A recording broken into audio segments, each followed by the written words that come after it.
Welcome सत श्री अकाल जी। मैं हाँ हरजोत कौर तुहाडा सारिਆਂ ਦਾ स्वागत करदी हां जी तुहाडे अपने मनपसंद इमीग्रेशन शो उडारी विदेशा नूं। जी हाँ, सो हर वारी शो विच असीं कोशिश करदे हां सही ते सटीक ते जैनुइन जानकारी तुहाडे तक पहुंचाइए ताकि तुसीं सही रस्ते ते चलदे होए ही अपना विदेश जाण दा सपना जो है साकार कर सको। अज आपां खास तौर ते यूके बारे चर्चा करनी है क्योंकि यूके नूं लैके बहुत सारे सवाल साडे कोल ने जिहड़े स्टूडेंट्स नूं अप्लाई करना चाहुंदे ने, कदों अप्लाई करन, किवें अप्लाई करन, किहड़ा सही रस्ता है, सही फंड्स किवें शो करने। सो सारे सवाल अज इस शो दे विच आपां शामिल करने ने। सो पूरा शो तुसीं शुरू तो लैके अखीर तक ध्यान नाल वेखना ते सुनना है। ते जिवें तुसीं जाणदे हो कि इस शो दे विच असीं बड़े माहिर कंसलटेंट्स, बड़े ही जैनुइन कंसलटेंट्स नूं इनवाइट करदे हां, सद्दा दिंदे हां ताकि तुहाडे सवालां दा सही जवाब तुहानूं मिल सके। सो अज भी असीं अपने स्टूडियो विच जिन्हां नूं इनवाइट कीता है, तुहाडी जो है मैं इंट्रोडक्शन मुलाकात करवाना चाहूँगी जी। साडे नाल स्टूडियो विच मौजूद ने मल्टीनैशनल कंपनी AECC ग्लोबल दे head of department Punjab Kanchan Arora ji. बहुत बहुत स्वागत है मैम, सत श्री अकाल। Thank you ji.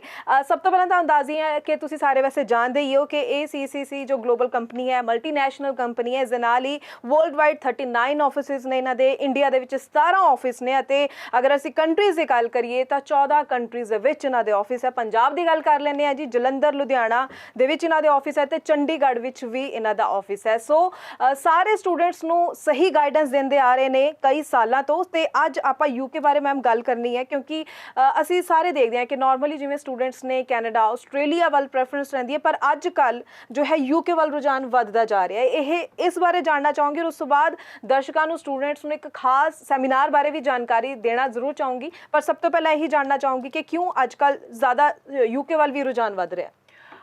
यूके शुरू तो एक बहुत ही पॉपुलर स्टडी डेस्टिनेशन रहा है क्योंकि अगर तुसी सुनिया होए वर्ल्ड ਦੀਆਂ टॉप यूनिवर्सिटीज़ ऑक्सफोर्ड कैम्ब्रिज ਦਾ ਨਾਮ ਸਭ ਨੇ ਸੁਣਿਆ ਹੈ। ਬਿਲਕੁਲ। ਉਹ ਸਾਰੀਆਂ ਯੂਨੀਵਰਸਿਟੀਜ਼ यूके ਦੇ ਵਿੱਚ ਹੀ ਬੇਸਡ ਨੇ। ਕਿਉਂ? ਕਿਉਂਕਿ यूके ਦਾ ਐਜੂਕੇਸ਼ਨ ਸਿਸਟਮ ਬਹੁਤ ਹੀ ਵੈਲ ਡਿਵੈਲਪਡ ਹੈ ਜੀ। ਯੂਨੀਵਰਸਿਟੀਜ਼ 500 ਤੋਂ ਲੈ ਕੇ 1000 ਸਾਲ ਪੁਰਾਣੀਆਂ ਯੂਨੀਵਰਸਿਟੀਜ਼ यूके ਦੇ ਵਿੱਚ ਨੇ ਜੀ। ਤੁਸੀਂ ਕੋਰਸ कोई भी कोर्स देख लो, किसी भी कोर्स का नाम देख लो, वो सारी तरह के कोर्सेज यूके दे विच अवेलेबल ने।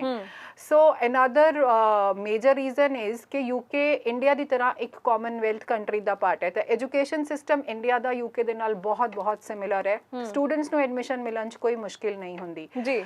2-4 साल पहला तक यूके ज़्यादा पॉपुलर नहीं सीगा, ज़्यादा स्टूडेंट सिर्फ आस्ट्रेलिया कैनेडा बारे ही गल करते सी। बट जदों दा यूके ने GIR graduate immigration route introduce ਕੀਤਾ ਹੈ जो कि एक तरह का पोस्ट स्टडी वर्क वीज़ा है आफ्टर स्टडीज़। उस तो बाद यूके भी अपने पंजाब के स्टूडेंट्स च बहुत पॉपुलर हो चुका है। बिल्कुल बिल्कुल। ते तुहानूं दस दईए कि AECC ग्लोबल वालों 8 मई यानी कि एतवार के दिन सैमीनार करवाया जा रहा है। खास तौर पर यूके नूं लैके सैमीनार हो रहा है 12 बजे तो लैके शाम 4 बजे तक इन्हां दे चंडीगढ़ ऑफिस दे विच सैमीनार होण जा रहा है। सो तुसीं इत्थे जरूर पहुंच सकते हो क्योंकि खास तौर पर मैम यूके के उपर फोकस किया जा रहा है कि खास और इस सैमीनार दे विच रहण वाला ताकि जिन्ने भी दर्शक साडे ये शो वेख रहे हैं इस बारे जान सकन ते इस सैमीनार का हिस्सा बन सकन जी।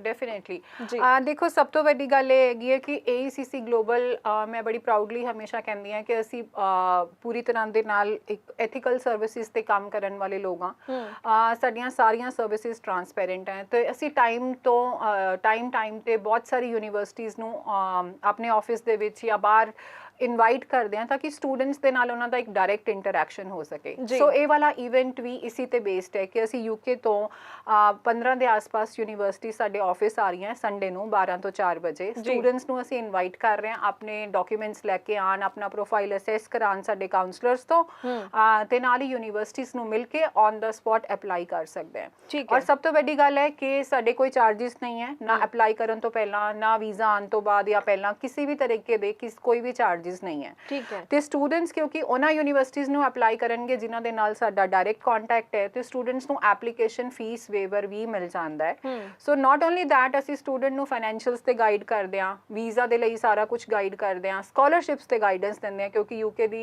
यूनीवर्सिटीज़ इस टाइम बहुत ज़्यादा स्कॉलरशिप्स ऑफर कर रही हैं जो कि ज़्यादातर स्टूडेंट्स नूं पता नहीं चलती क्योंकि बहुत सारे स्टूडेंट्स अपने पंजाब दे विच छोटे छोटे एजेंटां तो अप्लाई करदे हैं जिन्हां कोलों डायरैक्टली यूनीवर्सिटीज़ हुंदियां भी नहीं है। जी जी। सो स्टूडेंट्स को डायरैक्ट बेनिफिट मिलता ही नहीं है इन्फॉर्मेशन का कि वो स्कॉलरशिप बारे जानकारी ले सकन। So this is a golden chance for the students कि उस यूनीवर्सिटीज़ नूं आके डायरैक्टली मिलन ਤੇ ਔਨ ਦਾ ਸਪੌਟ ਅਪਲਾਈ ਕਰਨ। ਜੀ ਬਿਲਕੁਲ, ਸੋ ਵਾਕਈ ਜਿਹੜੇ ਸਟੂਡੈਂਟਸ ਸੋਚ ਰਹੇ ਨੇ ਹਾਲੇ ਤੱਕ ਸਿਰਫ ਕਿ ਆਪਾਂ ਯੂਕੇ ਲਈ ਅਪਲਾਈ ਕਰਨਾ ਹੈ, ਸੋ ਇਹ ਬਹੁਤ ਹੀ ਗੋਲਡਨ ਚਾਂਸ ਰਹਿਣ ਵਾਲਾ ਤੁਹਾਡੇ ਲਈ ਜੋ ਯੂਕੇ ਦੇ ਸੈਮੀਨਾਰ ਕਰਵਾਇਆ ਜਾ ਰਿਹਾ AECC ਗਲੋਬਲ ਕੰਪਨੀ ਵੱਲੋਂ 8 ਮਈ ਐਤਵਾਰ ਵਾਲੇ ਦਿਨ 12 ਵਜੇ ਤੋਂ ਲੈ ਕੇ ਸ਼ਾਮ 4 ਵਜੇ ਤੱਕ ਇਹ ਸੈਮੀਨਾਰ ਜੋ ਹੈ ਚੱਲੇਗਾ ਚੰਡੀਗੜ੍ਹ ਆਫਿਸ ਦੇ ਵਿੱਚ। ਸੋ ਤੁਸੀਂ ਟਾਈਮਲੀ ਇੱਥੇ ਪਹੁੰਚੋ, ਹੋ ਸਕੇ ਆਪਣੇ ਡਾਕੂਮੈਂਟ ਜ਼ਰੂਰ ਲੈ ਕੇ ਆਓ, ਆਪਣੇ ਪੇਰੈਂਟਸ ਨੂੰ ਨਾਲ ਜ਼ਰੂਰ ਲੈ ਕੇ ਆਓ ਤਾਂ ਕਿ ਮੌਕੇ ਤੇ ਹੀ ਸਹੀ ਡਿਸੀਜਨ ਲੈਂਦੇ ਹੋਇਆ ਤੁਸੀਂ ਟਾਈਮਲੀ ਅਪਲਾਈ ਕਰਕੇ ਆਪਣੀ ਸੀਟ ਲੈ ਸਕੋ। ਮੈਮ ਇੱਥੇ ਗੱਲ ਕਰੀਏ ਤਾਂ ਜਦੋਂ ਆਪਾਂ ਯੂਕੇ ਦੀ ਗੱਲ ਕਰਦੇ ਹਾਂ ਨਾ ਤਾਂ ਸਵਾਲ ਕਿਉਂਕਿ ਕੁਝ ਟਾਈਮ ਪਹਿਲਾਂ ਤੱਕ ਇਹ ਬੜਾ ਪ੍ਰਮੋਟ ਕੀਤਾ ਜਾ ਰਿਹਾ ਸੀ ਕਿ ਯੂਕੇ ਅਪਲਾਈ ਕਰਨਾ ਤੁਸੀਂ ਵਿਦਆਊਟ ਆਇਲਸ ਵੀ ਅਪਲਾਈ ਕਰ ਸਕਦੇ ਹੋ, ਤੇ ਅੱਜ ਦੇ ਸਮੇਂ ਦੀ ਅਗਰ ਸਥਿਤੀ ਜਾਣਨੀ ਚਾਹੀਏ ਕਿ ਅੱਜ ਵੀ ਇਹ ਚੀਜ਼ ਹੈ ਵਿਦਆਊਟ ਆਇਲਸ ਅਪਲਾਈ ਕੀਤਾ ਜਾ ਸਕਦਾ ਹੈ? ਮੈਂ ਕਹਾਂਗੀ ਕਿ ਸਾਰੀਆਂ ਯੂਨੀਵਰਸਿਟੀਜ਼ ਵਿਦਆਊਟ ਆਇਲਸ ਨਹੀਂ ਲੈ ਰਹੀਆਂ, ਬਟ ਫਿਰ ਵੀ ਬਹੁਤ ਸਾਰੀਆਂ ਯੂਨੀਵਰਸਿਟੀਜ਼ ਹੈਗੀਆਂ ਜਿਨ੍ਹਾਂ ਦੇ ਵਿੱਚ ਤੁਸੀਂ ਅਲੱਗ-ਅਲੱਗ ਤਰੀਕੇ ਨਾਲ ਵਿਦਆਊਟ ਆਇਲਸ ਅਪਲਾਈ ਕਰ ਸਕਦੇ ਹੋ। ਫੋਰ ਐਗਜ਼ਾਮਪਲ ਕੁਝ ਯੂਨੀਵਰਸਿਟੀਜ਼ ਤੁਹਾਨੂੰ ਲੈਟਰ ਆਫ ਇੰਸਟਰਕਸ਼ਨ ਕਿ ਤੁਸੀਂ ਆਪਣੀ ਪਿੱਛੇ ਦੀ ਪੜ੍ਹਾਈ ਇੰਗਲਿਸ਼ ਕੀਤੀ ਹੋਈ ਹੈ, ਉਹਦੇ ਬੇਸਿਸ ਤੇ ਤੁਹਾਨੂੰ ਇੰਗਲਿਸ਼ ਵੇਵਰ ਦੇ ਦਿੰਦੀਆਂ ਕਿ ਤੁਹਾਨੂੰ ਆਇਲਸ ਨਹੀਂ ਦਿਖਾਣਾ ਪੈਂਦਾ ਜਾਂ ਕੋਈ ਵੀ ਇੰਗਲਿਸ਼ ਲੈਂਗੁਏਜ ਟੈਸਟ ਸਬਮਿਟ ਨਹੀਂ ਕਰਨਾ ਪੈਂਦਾ। ਸੈਕੰਡਲੀ, ਅਗਰ ਕਿਸੇ ਸਟੂਡੈਂਟ ਨੇ CBSE ਤੋਂ ਪੜ੍ਹਾਈ ਕੀਤੀ ਹੈ ਆਪਣੀ ਤੇ ਉਹਨਾਂ ਦੀ ਇੰਗਲਿਸ਼ ਦੇ ਵਿੱਚ 70-75% ਮਾਰਕਸ ਹੈਗੇ ਆ, ਉਹਨਾਂ ਨੂੰ ਵੀ ਇੰਗਲਿਸ਼ ਵੇਵਰ ਮਿਲ ਜਾਂਦਾ ਹੈ। ਇਸੇ ਤਰੀਕੇ ਦੇ ਨਾਲ ਕੁਝ ਯੂਨੀਵਰਸਿਟੀਜ਼ ਕੋਈ ਵੀ ਟੈਸਟ ਦਾ ਰਿਜ਼ਲਟ ਨਹੀਂ ਮੰਗਦੀਆਂ, ਨਾ ਆਇਲਸ ਨਾ ਹੀ PT, ਤੇ ਉਹ ਆਪਣਾ ਇੱਕ ਇੰਟਰਨਲ ਇੰਗਲਿਸ਼ ਟੈਸਟ ਕਰਾ ਲੈਂਦੀਆਂ ਤੇ ਉਹਦੇ ਬੇਸਿਸ ਤੇ ਸਟੂਡੈਂਟ ਨੂੰ ਉਹ ਐਡਮਿਸ਼ਨ ਜਾਂ ਅਨਕੰਡੀਸ਼ਨਲ ਆਫਰ ਲੈਟਰ ਦੇ ਦਿੰਦੀਆਂ। So there are different universities, depend ਕਰਦਾ ਸਟੂਡੈਂਟ ਦਾ ਪ੍ਰੋਗਰਾਮ ਕਿਹੜਾ, ਉਹਨੇ ਕਦੋਂ ਪੜ੍ਹਾਈ ਖਤਮ ਕੀਤੀ, ਉਹ ਸਾਰੀ ਜਾਣਕਾਰੀ ਤੁਸੀਂ ਸਾਡੇ ਆਫਿਸ 'ਚ ਆ ਕੇ ਲੈ ਸਕਦੇ ਹੋ, ਇਵੈਂਟ ਅਟੈਂਡ ਕਰਕੇ ਤੁਹਾਨੂੰ ਸਾਰੀ ਜਾਣਕਾਰੀ ਮਿਲ ਸਕਦੀ ਹੈ। ਜੀ ਬਿਲਕੁਲ। ਸੋ ਲਗਾਤਾਰ ਜੋ ਹੈ ਬ੍ਰਾਂਚਿਸ ਦੀ ਡਿਟੇਲ ਵੀ ਸਕਰੋਲ ਦੇ ਵਿੱਚ ਚੱਲ ਰਹੀ ਹੈ, ਤੁਸੀਂ ਇਸ ਉੱਪਰ ਇਹ ਸਾਰੀ ਡਿਟੇਲ ਜੋ ਹੈ ਨੋਟ ਕਰ ਸਕਦੇ ਹੋ, ਜਿੱਥੇ ਤੁਹਾਨੂੰ ਨੇੜੇ ਲੱਗੇ ਤੁਸੀਂ ਉੱਥੇ ਵੀ ਵਿਜ਼ਿਟ ਜ਼ਰੂਰ ਕਰ ਸਕਦੇ ਹੋ। ਲਗਾਤਾਰ ਨੰਬਰ ਵੀ ਡਿਸਪਲੇ ਹੋ ਰਹੇ, ਇਸ ਉੱਪਰ ਕਾਲ ਕਰਕੇ ਤੁਸੀਂ AECC ਗਲੋਬਲ ਦੀ ਟੀਮ ਦੇ ਨਾਲ ਆਪਣਾ ਰਾਬਤਾ ਕਾਇਮ ਕਰ ਸਕਦੇ ਹੋ। ਕੋਈ ਵੀ ਸਵਾਲ ਹੋਵੇ, ਕੋਈ ਕੁਐਰੀ ਹੋਵੇ ਤੁਹਾਡੇ ਪ੍ਰੋਫਾਈਲ ਨਾਲ ਰਿਲੇਟਡ, ਚਾਹੇ ਕਿ ਯੂਕੇ ਨਾਲ ਰਿਲੇਟਡ, ਕਿਉਂਕਿ ਅਸੀਂ ਤਾਂ ਅੰਦਾਜ਼ੀਏ ਕਿ AECC ਗਲੋਬਲ ਕੰਪਨੀ ਸਾਰੀ ਕੰਟਰੀਜ਼ ਨਾਲ ਹੀ ਡੀਲ ਕਰਦੇ ਨੇ। ਅਸੀਂ ਖਾਸ ਤੌਰ ਤੇ ਸਿਰਫ ਯੂਕੇ ਬਾਰੇ ਸ਼ੋ ਇਸ ਕਰਕੇ ਕਰ ਰਹੇ ਹਾਂ ਤਾਂ ਕਿ ਸਟੂਡੈਂਟ ਕਿਤੇ ਮਿਸਗਾਈਡ ਨਾ ਹੋ ਸਕਣ। ਕਈ ਵਾਰੀ ਕਈ ਕੰਟਰੀਜ਼ ਦੀ ਆਪਾਂ ਜਦੋਂ ਗੱਲ ਕਰਦੇ ਹਾਂ ਤੇ ਸਟੂਡੈਂਟਸ ਜੋ ਹੈ ਪੂਰੀ ਤਰ੍ਹਾਂ ਫੋਕਸ ਨਹੀਂ ਕਰ ਪਾਉਂਦੇ ਨੇ, ਸਮਝ ਨਹੀਂ ਪਾਉਂਦੇ ਨੇ, ਇਸ ਲਈ ਅਸੀਂ ਪ੍ਰੋਪਰ ਯੂਕੇ ਦੇ ਉੱਪਰ ਅੱਜ ਗੱਲ ਕਰ ਰਹੇ ਹਾਂ। ਗੱਲ ਐਕਸਪੈਂਸਿਸ ਦੀ ਕਰ ਲਈ ਮੈਮ, ਕਿਉਂਕਿ ਸਟੂਡੈਂਟ ਜਦੋਂ ਅਪਲਾਈ ਕਰਨ ਬਾਰੇ ਮਨ ਬਣਾਉਂਦੇ ਨੇ ਤਾਂ ਪੇਰੈਂਟਸ ਦਾ ਵੀ ਕੰਸਰਨ ਨਾਲ ਜ਼ਰੂਰ ਇਹ ਹੁੰਦਾ ਹੈ ਕਿ ਕਿੰਨਾ ਖਰਚਾ ਆ ਜਾਏਗਾ ਤਾਂ ਕਿ ਉਹ ਫਾਈਨੈਂਸ਼ੀਅਲੀ ਰੈਡੀ ਰਹਿਣ। ਜੇ ਮੈਂ ਯੂਕੇ ਦੀ ਗੱਲ ਕਰਾਂ ਤਾਂ ਆਈ ਥਿੰਕ ਸਭ ਤੋਂ ਆਸਾਨ ਵੀਜ਼ਾ ਜਿਹੜਾ ਹੈਗਾ ਉਹ ਯੂਕੇ ਦਾ ਹੀ ਹੈ। ਰੀਜ਼ਨ ਕਿ ਤੁਹਾਨੂੰ ਸਭ ਨੂੰ ਪਤਾ ਹੈ ਕਿ ਯੂਕੇ ਦੇ ਵਿੱਚ ਆਪਾਂ ਸਿਰਫ 1 ਮਹੀਨੇ ਪੁਰਾਣੇ ਫੰਡਸ ਦਿਖਾਣੇ ਪੈਂਦੇ ਆ, ਬਾਕੀ ਟੋਟਲ ਕਿੰਨਾ ਖਰਚਾ ਆਉਂਦਾ ਉਹ ਡਿਪੈਂਡ ਕਰਦਾ ਕਿ ਤੁਸੀਂ ਕਿਹੜੀ ਯੂਨੀਵਰਸਿਟੀ 'ਚ ਕਿਹੜਾ ਪ੍ਰੋਗਰਾਮ ਅਪਲਾਈ ਕਰਦੇ ਹੋ। ਅਗਰ ਆਪਾਂ ਐਵਰੇਜ ਕਿਸੇ ਯੂਨੀਵਰਸਿਟੀ ਦੀ ਗੱਲ ਕਰੀਏ ਜੋ ਕਿ ਮਿਡਲ ਲੈਵਲ ਯੂਨੀਵਰਸਿਟੀ ਹੈ, ਉਹਦਾ ਟਿਊਸ਼ਨ ਫੀਸ ਜਿਹੜਾ ਹੈਗਾ ਉਹ 10,000 ਪਾਊਂਡ ਤੋਂ ਲੈ ਕੇ 12-13,000 ਪਾਊਂਡ ਹੋ ਸਕਦਾ ਹੈ, ਜੋ ਕਿ ਸਿੱਧਾ 10 ਲੱਖ ਤੋਂ ਲੈ ਕੇ 13 ਲੱਖ ਰੁਪਏ ਹੋ ਸਕਦਾ ਹੈ। ਬਟ ਅਗਰ ਆਪਾਂ ਕਿਸੇ ਹਾਈ ਰੈਂਕ ਯੂਨੀਵਰਸਿਟੀ ਦੀ ਗੱਲ ਕਰੀਏ ਤੇ ਉਹਨਾਂ ਦਾ ਟਿਊਸ਼ਨ ਫੀਸ 15,000 ਪਾਊਂਡ ਤੋਂ ਲੈ ਕੇ 18,000 ਪਾਊਂਡ ਤੱਕ ਹੋ ਸਕਦਾ ਹੈ। ਬਟ ਇਹਦੇ ਨਾਲ ਮੈਂ ਇਹ ਵੀ ਕਹਿਣਾ ਚਾਹਾਂਗੀ ਕਿ ਸਟੂਡੈਂਟਸ ਸਕਾਲਰਸ਼ਿਪ ਦਾ ਬੈਨੀਫਿਟ ਲੈ ਸਕਦੇ ਆ ਤੇ ਸਟੂਡੈਂਟਸ ਨੂੰ ਕਈ ਵਾਰੀ ਯੂਨੀਵਰਸਿਟੀਜ਼ 3 ਤੋਂ 5,000 ਪਾਊਂਡ ਦੀ ਸਿੱਧੀ ਸਕਾਲਰਸ਼ਿਪ ਦਿੰਦੀਆਂ।